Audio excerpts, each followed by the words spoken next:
kawasan Nusantara.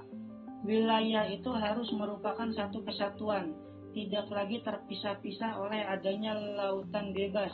Sebelumnya kita ketahui bahwa wilayah Indonesia itu terpecah-pecah sebagai akibat dari aturan hukum kolonial Belanda, yakni Ordonansi 1939. Baru setelah adanya deklarasi Juanda tanggal 13 Desember 1957, wilayah Indonesia barulah merupakan satu kesatuan, di mana laut tidak lagi merupakan pemisah tetapi sebagai penghubung.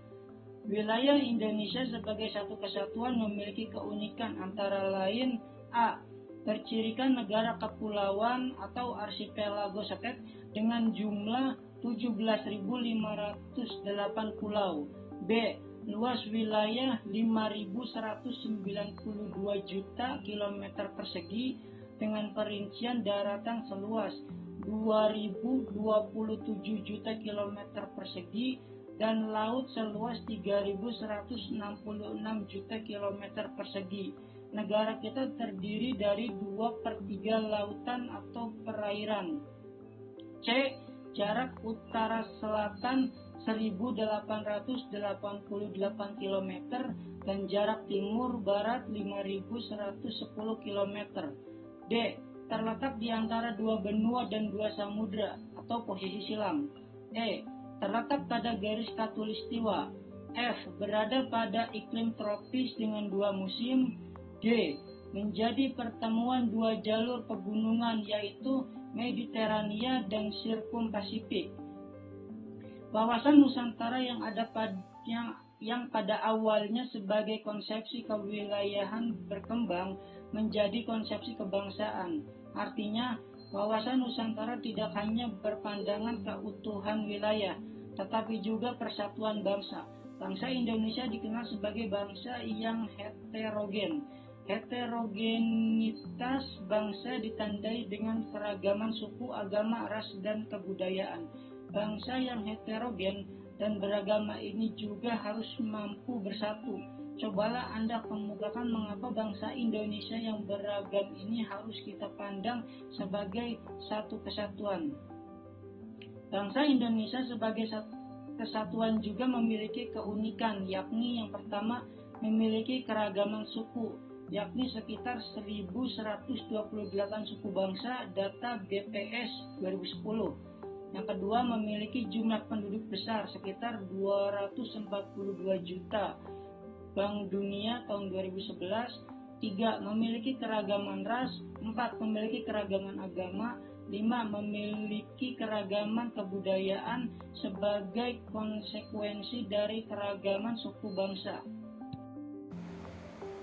Konsep wawasan Nusantara menciptakan pandangan bahwa Indonesia sebagai satu kesatuan wilayah merupakan satu kesatuan politik, sosial, budaya, ekonomi, serta pertahanan dan keamanan. Pandangan demikian sangat penting sebagai landasan bangsa Indonesia. 1. Perwujudan Kepulauan Nusantara sebagai satu kesatuan politik memiliki makna: 1. Bahwa kebulatan wilayah nasional dengan segala isi dan kekayaan merupakan satu kesatuan wilayah seluruh bangsa serta menjadi modal dan milik bersama bangsa. 2. Bangsa Indonesia terdiri dari berbagai suku dan berbicara berbagai bahasa daerah, meyakini dan memeluk berbagai agama dan kepercayaan terhadap Tuhan Yang Maha Esa, merupakan satu kesatuan bangsa. 3. Bahwa secara psikologis bangsa Indonesia harus satu, senasib, sepenanggungan bangsa dan setanah air, mempunyai tekad dalam mencapai cita-cita bangsa. 4. Pancasila adalah ideologi bangsa dan negara yang melandasi, membimbing, serta mengarahkan bangsa menuju tujuan.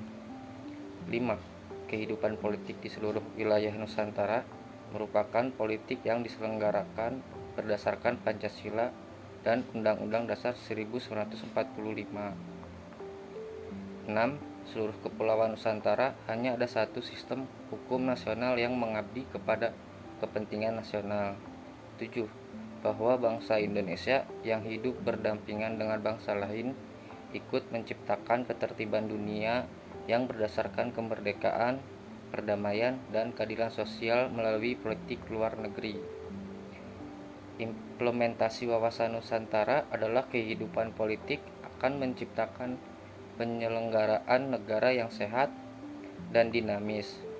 Hal tersebut tampak dalam wujud pemerintahan yang kuat, inspiratif, dan terpercaya yang dibangun sebagai kedaulatan rakyat. 2. Perwujudan Kepulauan Nusantara sebagai satu kesatuan ekonomi memiliki makna 1.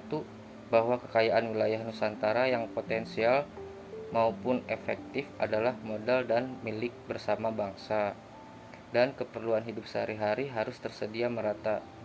2. Tingkat perkembangan ekonomi harus serasi dan seimbang di seluruh daerah, tanpa meninggalkan ciri khas yang dimiliki oleh daerah dalam pengembangan kehidupan ekonominya. 3.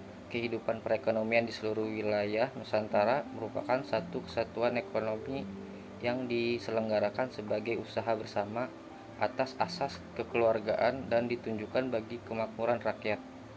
Implementasi wawasan Nusantara dalam kehidupan ekonomi akan menciptakan tatanan ekonomi yang benar-benar menjamin pemenuhan dan kemakmuran secara adil dan merata.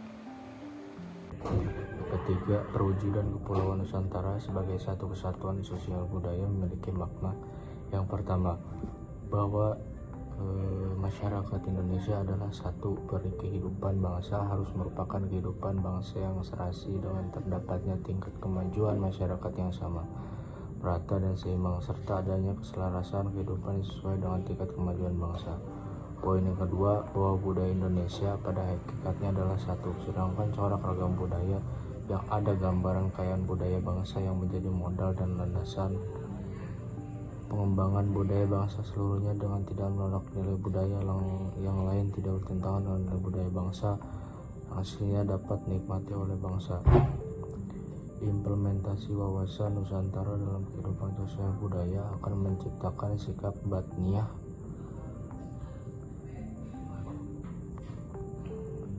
dan lahiriah yang mengakui segala bentuk perbedaan sebagai kenyataan hidup.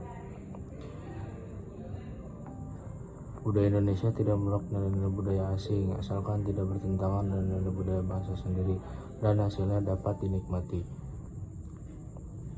Poin yang keempat, perwujudan Kepulauan Nusantara sebagai satu kesatuan pertahanan dan keamanan memiliki makna. Yang pertama, bahwa ancaman terhadap satu pulau dan daerah pada hakikatnya merupakan ancaman terhadap seluruh bangsa dan negara, bahwa tiap warga negara mempunyai hak dan kewajiban yang sama dalam rangka pembelaan negara dan bangsa. Implementasi wawasan Nusantara dalam kehidupan pertahanan dan keamanan akan menumbuhkan kesadaran cinta tanah air dan bangsa. Yang lebih lanjut akan membentuk sikap bela negara pada tiap warga negara Indonesia. Kesadaran dan sikap cinta tanah air dan bangsa serta negara ingin menjadi modal utama yang akan menggerakkan partisipasi setiap warga negara Indonesia dalam menghadapi setiap bentuk ancaman. Berdasar uraian di atas, wawasan Nusantara berfungsi sebagai wawasan pembangunan, bahwa pembangunan nasional hendaknya mencakup pembangunan dalam bidang politik, ekonomi, sosial, budaya, dan pertahanan keamanan secara terpadu, utuh, dan menyeluruh. Baik, yang terakhir adalah rangkuman. Yang pertama, wawasan Nusantara bermula dari wawasan kewilayahan dengan dicetuskannya deklarasi Juanda pada tanggal 13 Desember 1957. Inti dari deklarasi itu adalah segala perairan di sekitar, di antara, dan yang menghubungkan pulau-pulau yang termasuk negara Indonesia dengan tidak memandang luas atau lebarnya adalah bagian-bagian yang wajar daripada wilayah daratan negara Indonesia. Dengan demikian, bagian dari perairan pedalaman atau nasional yang berada di bawah kedaulatan mutlak milik negara Indonesia. Yang kedua, keluarnya deklarasi Juanda pada 1957 membuat wilayah Indonesia sebagai satu kesatuan wilayah.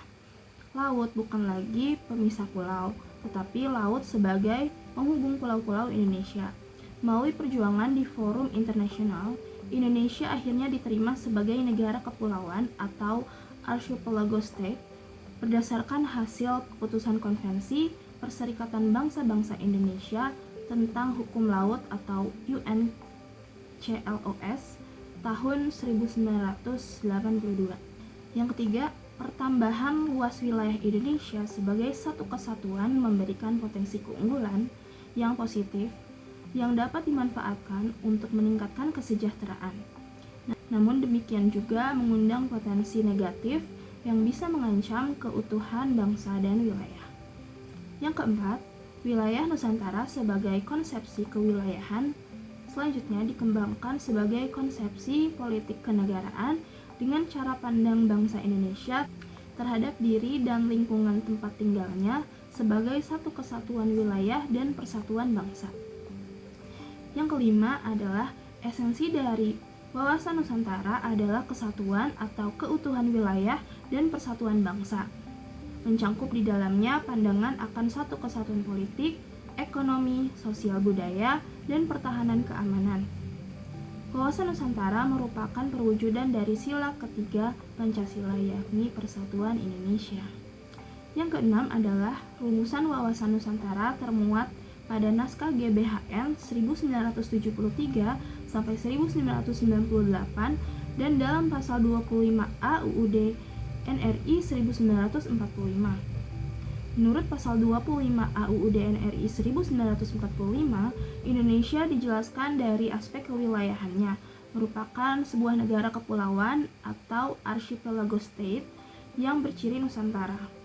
Dan yang terakhir, berdasar pasal 25A Undang-Undang Dasar NRI 1945 ini pula, bangsa Indonesia menunjukkan komitmennya untuk mengakui pentingnya wilayah sebagai salah satu unsur negara sekaligus ruang hidup atau Lebensraum bagi bangsa Indonesia yang telah menegara.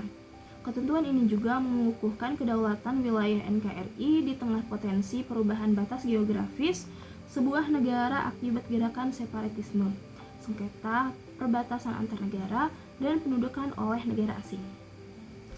Baiklah, sekian presentasi dari kelompok kami. Mohon maaf apabila ada kekurangan. Terima kasih sudah menonton. Assalamualaikum warahmatullahi wabarakatuh.